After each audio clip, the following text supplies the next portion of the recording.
Okay. So, hi, hello. Just taking my shoes off. This is like the first little. I did this. Someone was asking me if I could do a live stream around 1 p.m. So I thought I would give it a go for 30, 40 minutes and just see how it goes. I like to be open to new ideas. And because I had a very closed mind when I was younger, and I was always very controlling and wanted to know what the plan was. And somewhere, being like that, at some point, you just think, fuck it. I mean, it's like it's all very well having control, and sometimes you need to feel like you got control, but then it's kind of boring always being in control. So I like to be open to new ideas, and I thought, yeah, let's do a live stream now and just see what happens, see if it's interesting.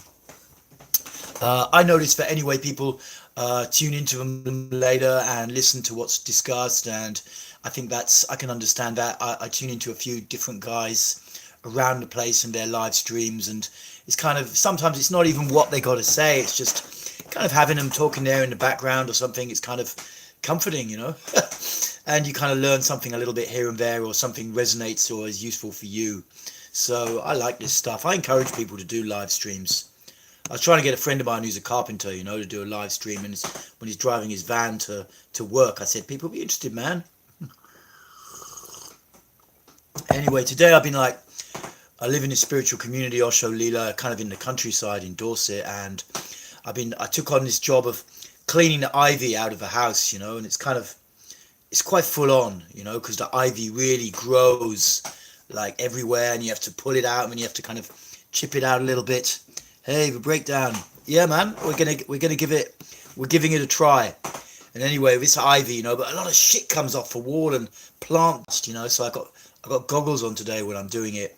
But it's kind of satisfying doing it as well. The wall looks clean afterwards, and the ivy isn't kind of taken over. And it's a little bit like, being a meditator at times, it's like this ivy is a bit like, it kind of creeps in everywhere. And, you can see ivy, it'll take over a tree, and then, the tree dies, but it stays standing up because of the ivy. It's kind of like the human ego in a way, something a little bit similar to that.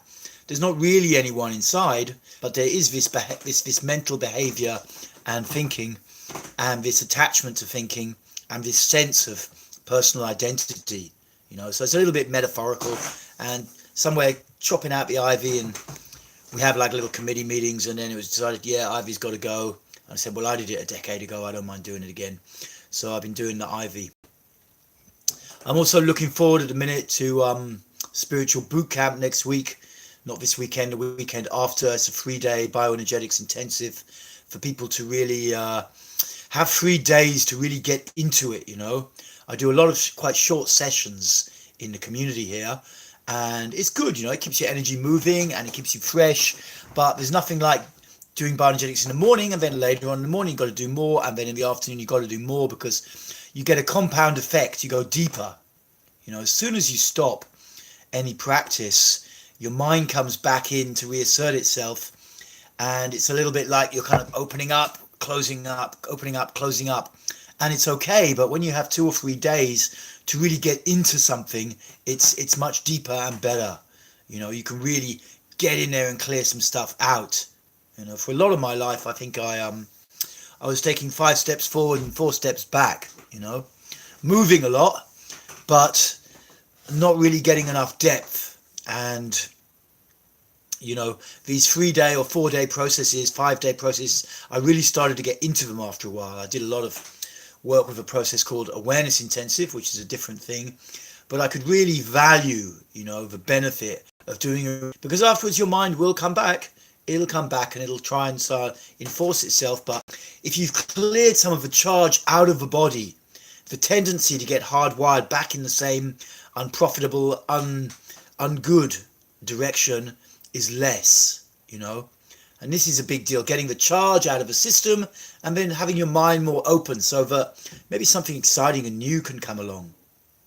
These are the two elements. What we've seen in modern therapy is a lot of work with the mind, trying to change old behaviors, but not enough focus on getting the charge out of the body, getting it out of the body. You know, when your body's still riddled with charge, when the muscles are still tight, when you're holding all this stuff inside, you can change your mind all you fucking want. It's going to go back, and if it doesn't go back, you're probably just disconnected massively from your own body, and your body will hump with it. You'll get the fucking hump with it. It'll bring you down, basically, like a team where, you know, one person's kind of leading the team, but they're very isolated from the rest of the team. There's not much communication going on. You know, it's okay to be the boss, but if all you do is sit in an insulated little office and never really have any feedback or connection, you're probably not going to be the best boss and best team leader. And this is what happens in people's lives. They get disenfranchised from the body. There's all this shit in the body, and at some point the body says, well, fuck this, I'm wrapping the fucking cancer gene here, you know, let's write that shit into the RNA and kill this fucker off. Simple as that. It's happening all the time. You know, maybe it's a bit of a brutal way, blunt way of putting it out, but I guarantee it's true. I guarantee it's true, because I see so much holding in people, you know, and in myself still at times. When I got people in the group room all the time, and you just see, fuck, these guys are living completely in their mind, and they're just using their body as a kind of fucking rubbish tip, you know, stuffing it with food so they don't feel, caning it with booze so you don't fail, having repetitive behaviors all the time, holding all the crap in and desperately trying to keep some kind of smiley face on the outside, and then wondering why you get cancer. Well, fuck me, that's really hard to work out. You can't go on living like that, you know. You have a choice.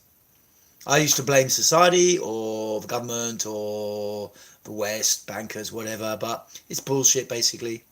You know, however culpable any external force is, it's not advantageous to you to believe that, that they've got the power. They don't have the fucking power. You have the power if you want it. But that is, of course, a challenge. Anyway, for those couple of guys who are watching, if you have a question, just stick it out, you know. Don't worry, I'll just rattle on for a bit. But you stick it out. You stick it out. You know, I enjoy my work. The other day I ran a little group and I only had 2 people in it. And, it's like, but I still enjoyed it for 2 hours. That was very small, but I still really enjoyed it. Afterwards, I'm like, I'm not doing, is it worth doing it for 2 people or whatever? But I had a good time. And so it doesn't matter to me. I don't usually work with super big groups with bioenergetics anyway. You know, I wouldn't normally work with 40 or 50 people. Normally 20, 25 is about the limit, so that I can give some level of personal care and keep on people. Hey, the breakdown. No worries, man. I'm up for giving it a try, and we'll see if anyone else tunes in at this time. I do 30 minutes or so, 30, 40 minutes, and we just see. And if you've got a question, you just go for it. You just go for it. But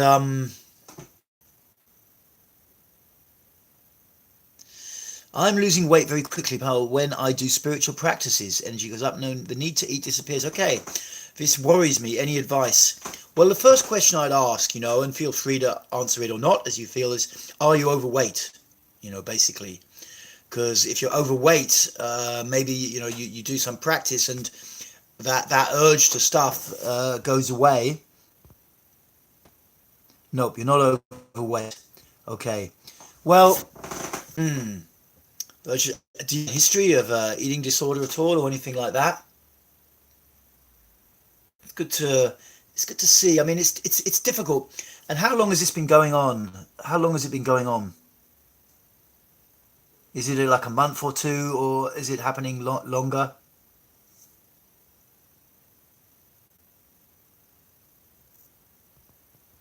And interesting, you know, what kind of practice you're doing briefly. If you can type that out, I can have a look. Every time I do intensive meditation, what do you mean by that? Weight goes down like a rock, and that's basically because you're not eating. Yeah, it's not just falling off you. Otherwise, you lose a bit the urge to eat and consume. I mean, sometimes the body does want to clean itself out, you know, and not eat so much. They used to talk about it a lot 20, 30 years ago. It's called autolysis. If you stop consuming food inside, your body, after 3 days, starts to eat all the old crap that's inside of you. Sounds weird, but it's true. It's true. Back in the 30s, in between the 2 wars, you know, around the 30s, there was a big old clinic around Austria. There's quite a chain of them called the Buchinger clinics. And this was their treatment for cancer and tumours. because after 42, they do a 42-day juice or water fast, because once you stop eating food, your body starts to literally shed all the crap that's in there that's not supposed to be in there. It eats up your old tumors and stuff. It just consumes them and shits them out. I don't know why that fell out of what's the word? Out of appeal, why it became unpopular or it died off. But sometime after the Second World War, I mean, what I usually think is probably the pharmaceutical companies got in there, and that was the exciting thing. But so weight loss isn't necessarily worrying. You just got to look a little bit, feel in your body, what does it want? Feel in your body, what does it want? Deb, for a few years now, through meditative work, I developed a raw pain in my heart. I got an intuition, but what I needed was to expand my chest, so I found the biostool. Okay, so when you say a pain in your heart, you mean like physical or emotional pain, the breakdown? That's useful to know. Obviously, any kind of physical pain in the actual heart, is kind of worrying. I've started burping up emotion. It happens. I often burp a lot, I mean, it's actually a throat release, essentially when we burp. It's quite common when doing bioenergetics, you get this kind of, depending on how your upper body is locked, it starts to just come out kind of spontaneously. And it's essentially good. We've got a lot of emotional pain. People, we cling on to it. Sometimes because it's just buried and we're scared of feeling it again and showing it to people. We think, it's too much. And sometimes because there's like subtle paybacks where we actually want we're in a child mode and we want the past to change before we're going to let go of the past, We want dad to come back from the grave and apologize for the shit he did or something like that. Unrealistic stuff to an adult, but as kids we can still behave like that. So, it's good to open the heart and open the chest. And I mean, the exercises that really work are the shoulder exercises to really get into that area, because it's the area between the shoulder blades that gets tight, and that tension there actually holds all the old emotions in, especially the more pain, wounded, vulnerable kind of emotions. They're held in there. That's why people keep on doing stuff all the time. They always need to keep their mind busy and keep their body a bit busy, especially the top half, to keep these muscles nice and tight, so you don't have to feel. It's like an ego game. But of course, let's have a look. Of course, underneath it all, the desire to really feel and let out the wound is also there, especially for most people who come towards my work. I have a feeling that the heart wants a next step in its evolution to heal. Yeah. Can you think of anything else I can do to progress? Well, I would work. You said you're working with a bioenergetic stool, which is great. But I would also work with the shoulder exercises and stuff like, just waking up in the morning, looking in the mirror for like 2 or 3 minutes and saying, I want to feel. I want to feel. I want to feel. Really putting it out, Practice. Going into the heart. You have to trust your intuition sometimes when you're with the inner speech. Often the inner speech, when you put it out, it's trying to lead to the wound, so the wound can come out. It's like the intuitive channel of the body comes from our animal ancestry, and it wants to release the pain. So obviously there's a part of you that really wants to release. And all you can do is look for people that you can share with. That's important. People who, it's not easy sometimes out in society to find someone you can share about the wounded side of you, because, we're naturally concerned people will just laugh at us or something, or, put us down for it. That was the kind of culture I was brought up in England, in the southeast, in Essex and London. And of course you learn at an early age, to keep a lot of stuff inside, particularly guys do. It doesn't serve you in the slightest, but that's what we learn. And so look for someone you can share with and experiment, opening your heart. And, do some these shoulder exercises. They're on my site under bioenergetic workouts. The shoulder work starts to open up the whole heart area.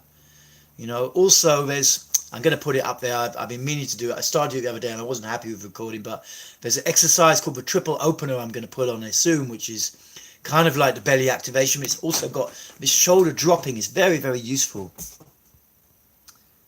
So You know, these kind of exercises really keep this area moving, and bit by bit you get more openness in your chest. And when your chest is open, it's like it's okay to have more feelings. You know, the feelings don't overwhelm you so much. It just feels okay. Often when intense emotions come, if your chest is a bit closed, then there's, you know, the defenses come in strong and try and get you out of those feelings, you know. And when your chest is more open, it's like, hey, okay, I'm sad, I'm vulnerable, I feel weak, I feel not good enough, whatever. It's okay. You don't have to play games with yourself to hide the feeling. It's nice. I hope that helps, man. Okay, let's have a cool. And I'm thinking of going to India and become a sannyasi. How do you go about do that? And what was your story? I really like to know. I'm really sick and tired of this society. Well, you know, you can go to the Osho commune in Pune. It's called Osho Meditation Resort nowadays or something like that. I don't know. I haven't been since about 2003 myself. You can also do it probably in your nearest Osho center. And I'm pretty sure someone told me you can do it online these days. And you know, in some ways that might sound a bit trite, like, you know, yeah, you go online and become a sannyasin and get a new name. But also that's quite in line with how Osho used to be, really, as I see it. You know, it was not all about having to have some grand ceremony with loads of people dressed up in white wailing and stuff. You know, you can do that stuff. But the core thing is when you get a sannyas name is that, you know, you make use of having a new name to drop some of the old attachments to the old name. You know, it's a very useful way to start again and get into the Osho society. There's increased interest in Osho. It's been rising a bit in this year, I think, because of the Netflix drama and stuff like that. People are interested and people are bored of the society. You know, I got into Osho to get into a different alternative. I dropped out of society when I was like in my 20s anyway, early 20s, and kind of come back, dropped out, come back, dropped out, been a criminal, been a druggie, been all sorts of things, been an electrician as well, had a regular job. And like, at some point, you know, I saw the sannyasins, and I was just desperate for change, and I just thought, fuck it, I'm gonna join. You know, fuck it. It wasn't really hard for me. Some people, it's much more of a kind of big deal to let go of some of the social norm, which is understand. Sannyas is a cult, society is a cult. You've got to choose which cult works for you the best. You know, that's the bottom line. We're all living in a cult one way or other if you're social beings. So go for it, but you don't need to go to India. I don't know whereabouts you are located now, but you don't need to do that. Just check out if you're going to India to take sannyas that they're still doing it, because the Pune ashram changes a lot, you know. This I hear from living in an Osho center. You know, you can take sannyas here, by the way. We still have at least one festival a year where you can take it at the end of August. So you can even do it like 2 months' time if you want to. And yeah, it's a nice thing to do. It's cool. And the Osho scene is still pretty, I like it still, you know, as a kind of authentic, kind of grounded spiritual community. It's not perfect, of course, nothing is, but it's probably quite a lot better than all the old losers down the pub I used to hang out with, or a lot of other spiritual things where everyone's just on some fucking mind trip somewhere trying to pretend they're so fucking holy or something, you know.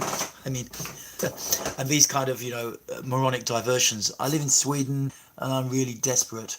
Well, if you want, man, there's a festival here at Osho Lila at the end of August. Message me or something. I can send you a link, you know, and you can be here. I think it's on the last day. I don't run it myself, but you can take sannyas there if you want to have a ceremony, or check it out, you know, online. You can take sannyas online.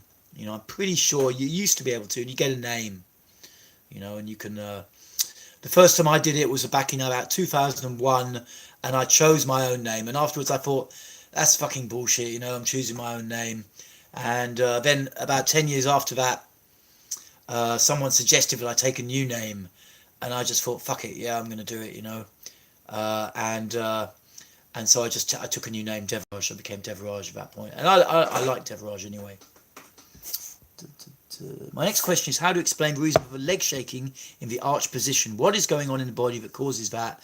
And how do we know it's not caused by something else? I mean, spontaneous shaking. You know, I don't know any really hard physiological theory about it. Possibly, I wouldn't know. I'm not a hard physiological kind of person with degrees and hospital training and stuff like that, or big physiotherapy training. But essentially, I see it is a form of muscle release. you know, that the muscles have been under tension for a long time, you know, of a lot of mental control that we exert over our body. And at some point they just start to break out a little bit and say, fuck this tension. You know, it's like someone who's been in prison for a long time, but actually the prison's not that strong.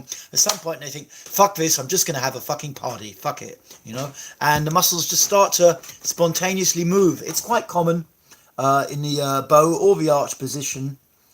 I don't know exactly what causes it. Some people think it's also like a phenomena that became popular in the late 19th century, I think, or earlier 20th century, called Kundalini, which is an Indian spiritual theory. What I don't like about the Kundalini theory is that it tends to make people into chronic egoers, you know. So, you know, all they do is rattle on about their fucking Kundalini experience, and that isn't very useful for their development in my personal experience as a therapist. So I'm not really into that whole theory so much, but it's also okay, you know. It can be accompanied by quite powerful mental experiences of non-duality, or something like that, of the self being very ephemeral, whereas previously we brought up in a culture where it seems like, yeah, this is me, these are my beliefs, you know. So they're the two kind of theories that I'm familiar with for the spontaneous shaking, and a lot of people come to me about it just to get some level of reassurance that it's okay. It's essentially a release. I mean, I can't give a hard opinion without seeing it in someone, but basically it is a release. It's the body trying to release, you know. It's some form of cathartic event is how I see it. There's some, you know, debate about things when you look more at seizures and stuff like that, grand mal, petit mal people. I've worked with some people like that, and early on there was theories that like seizures are like cathartic, you know, their body releasing all the tension. I don't know if that theory is so valid. I don't know. There's different theories about seizures, but if you're just looking at spontaneous shaking that occurs when you're in certain bodily positions, then I think, you know, this muscle release is probably a good theory, given that I don't know another one. Essentially, it makes sense to me. It makes sense to me. But the main thing with it, you know, unless it's really like doing something physically dangerous, I would stick with it. You know, the muscles probably just want to have their freedom to release. It can happen in all sorts of different bodily positions that I work with, and traditional bioenergetics positions.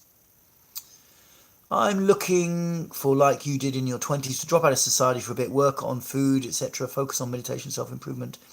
Can I send you a message? Yes, you can send me a message at YouTube, or if you look at the bottom of any of my videos on YouTube, you'll see my email, you know, or, you know, I often take people who hit me up on WhatsApp or Facebook Messenger.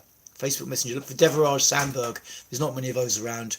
And just send me write a little message. And often I give people a little bit of, because you can leave voice messages and that's easy. I don't like to spend too much time, unless I'm being paid for it, typing stuff out, basically.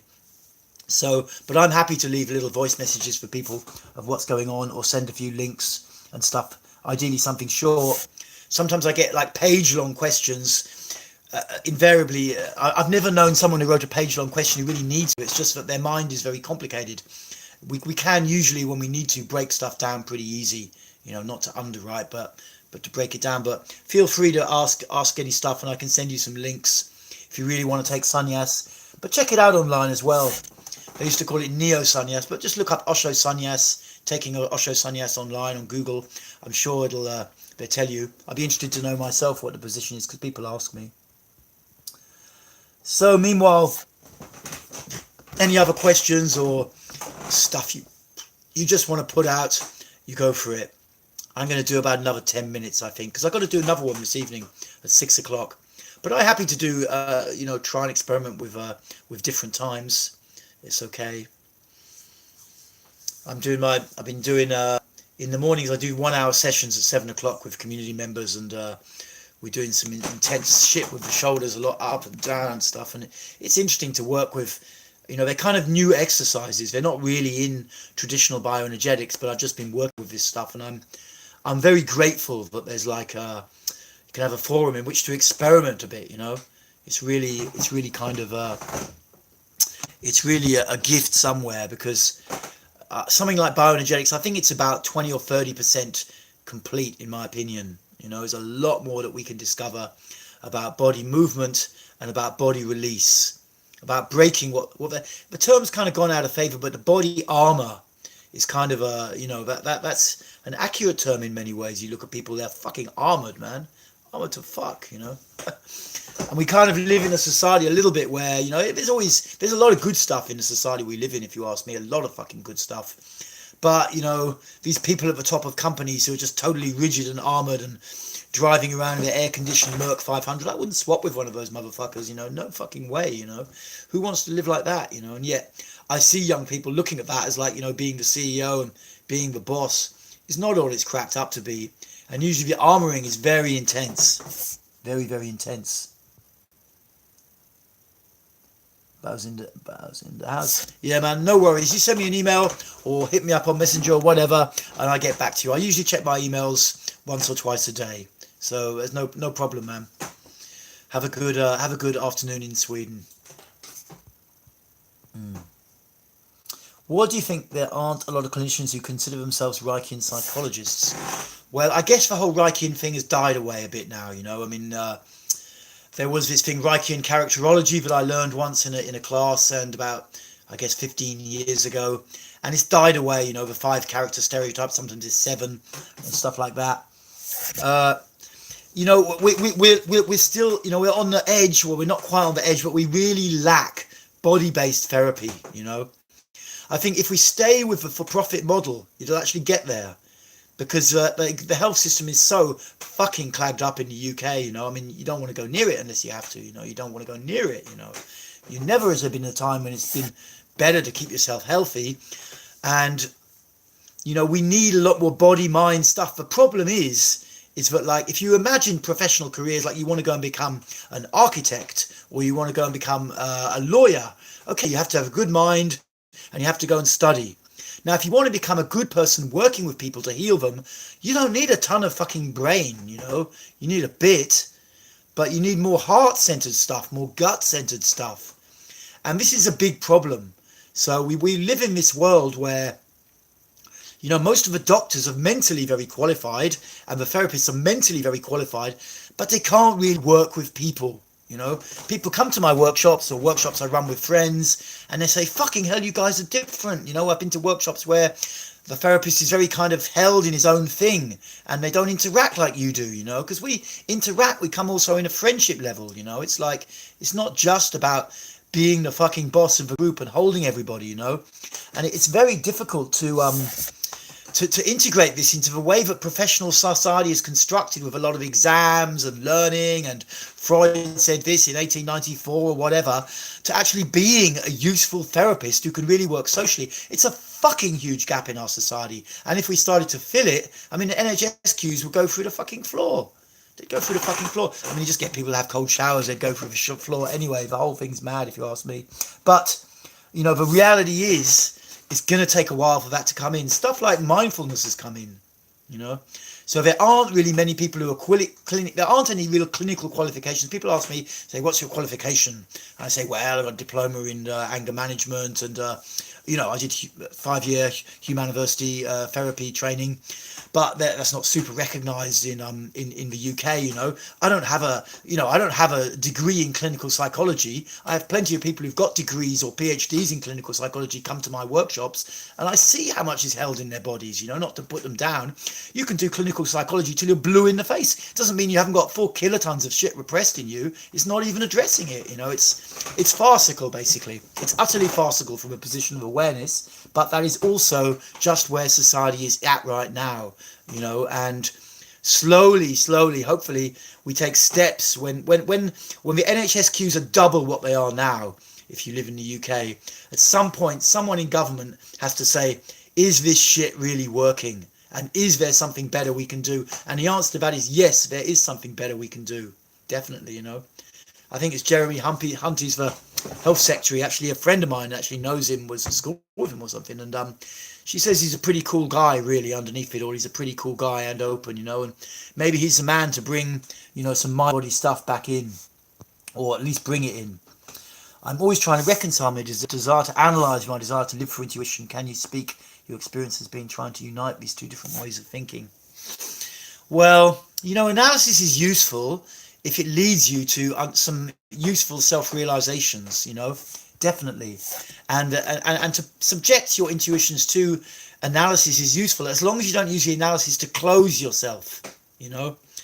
Often the intuitive journey is quite deep, you know, to learn to dialogue with your body is very, very useful, you know, to be able to get inside your body and try and even dialogue with your organs. But if you've got a quite skeptical, objective mindset, it's not easy to do it because your mind's going, what a load of bollocks all the time. But when you do it, it's actually useful. So I think analysis is very, very useful, but you just have to make sure that you're really open with it as well. But you're not too skeptical about it, you know, and then intuitively, you know, you work on your gut level, your gut gets stronger. You know, it's very useful in life, in relationships, in stuff around money. It's very, very useful to have strong gut feelings, you know, very, very useful insurance policy for life.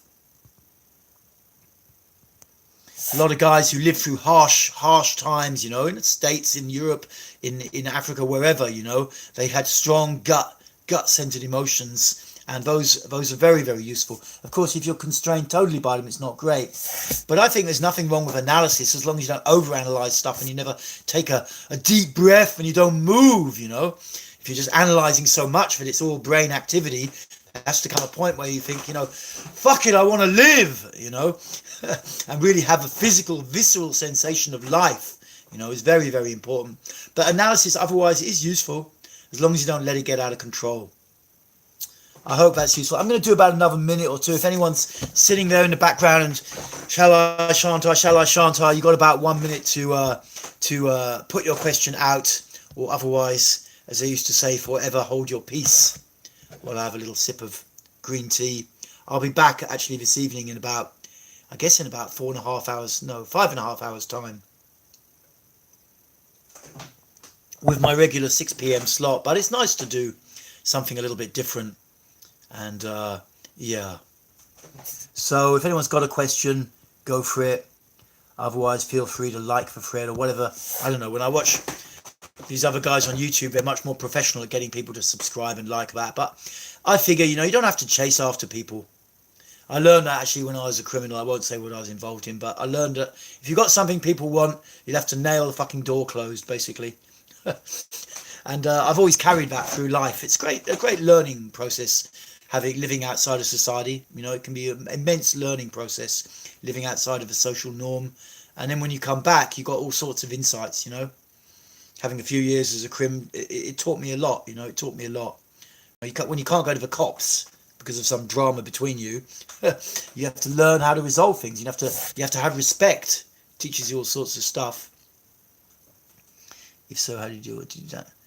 Did you doubt the looseness and freedom that you brought into your life because you behaved too freely as in it for you in trouble? If so, how did you deal with that? Did you doubt the looseness and freedom that you brought into your life because you behaved too freely as it? I mean, the thing with me is I was always very rigid and very tight.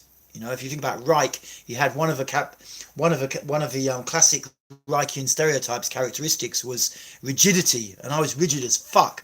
You know, so whilst I dropped out at the age of 21, 22 out of society and became a squatter and a punk and all this kind of thing and a hippie, and you know, I dropped out, I was still actually emotionally and psychologically very, very rigid and controlling. So I probably didn't, and in a sense it may well have kept me alive at that time, because there were people I knew who did not stay alive. They just did drugs too much or did crazy shit too much, and they got fucked up or they died. And I was kind of kept alive because I was so controlling and rigid, really.